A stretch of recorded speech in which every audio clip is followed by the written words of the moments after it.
Va ora in onda La chiusura delle borse, realizzato in collaborazione con Il Sussidiario.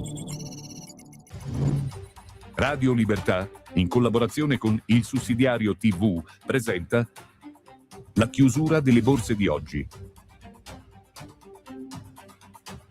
Nel commentare gli andamenti di oggi delle borse valori in Italia e nel mondo viene in mente la famosa canzone di Ornella Vanoni. È uno di quei giorni che ti viene la malinconia.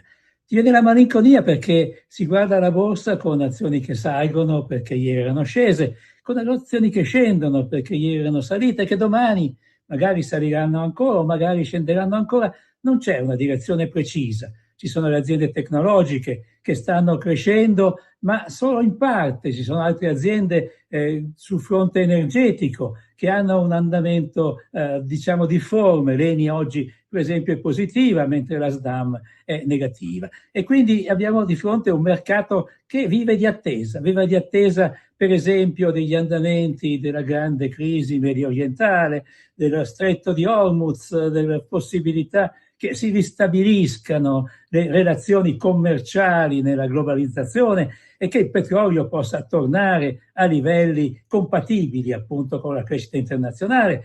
Oggi il petrolio è salito di poco di fronte a qualche voce di difficoltà di arrivare ad una soluzione che possa essere utile a tutti con la libera circolazione dello stretto di Hormuz. E quindi questa è una delle incognite. Un'altra incognita è quella sulla redditività dei tecnologici che viene messa in dubbio appunto dal fatto che richiedono forti investimenti e le ricadute positive sul fronte delle plusvalenze non potranno che aversi a medio-lungo termine. Quindi come dato di fondo abbiamo delle borse che stanno un po' navigando a vista sulla base di percezioni immediate in attesa appunto di dati economici che possono consolidare un po' le aspettative. Uno dei dati economici più importanti arriverà mercoledì con l'indice dei prezzi americani e l'inflazione americana è uno dei punti cardine appunto della politica monetaria in queste settimane. Se i prezzi si manterranno elevati, appunto ci sarà la possibilità che la Federal Reserve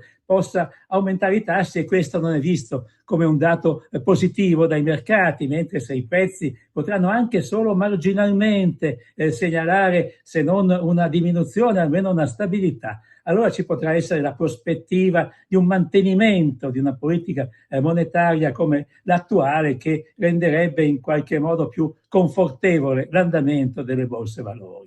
Quindi siamo in un clima d'attesa complessivo, un clima d'attesa in cui non si vedono dei grandi spunti di fondo, in cui non si vedono per fortuna neppure grandi oscillazioni, si va da un più 0,1, un meno 0,1 da un momento all'altro e quindi tutto è legato molto alle contingenze del momento, alle possibilità di prese di beneficio. Operazioni ce ne sono state che sono cresciute particolarmente negli ultimi anni e possibilità appunto di cercare di cavalcare quella che potrebbe essere un'onda della crescita di fronte a notizie in qualche modo positive che potranno arrivare dai mercati nelle prossime settimane. Quindi ecco, un giorno in cui viene forse un po' di malinconia, come dicevo all'inizio, ma si può concludere anche, come diceva Ornella Vanoni, domani è un altro giorno e si vedrà. E in fondo c'è sempre un domani, era anche il motto di un grande banchiere, di Ennio Doris, il fondatore di Mediolanum, una banca di grande successo.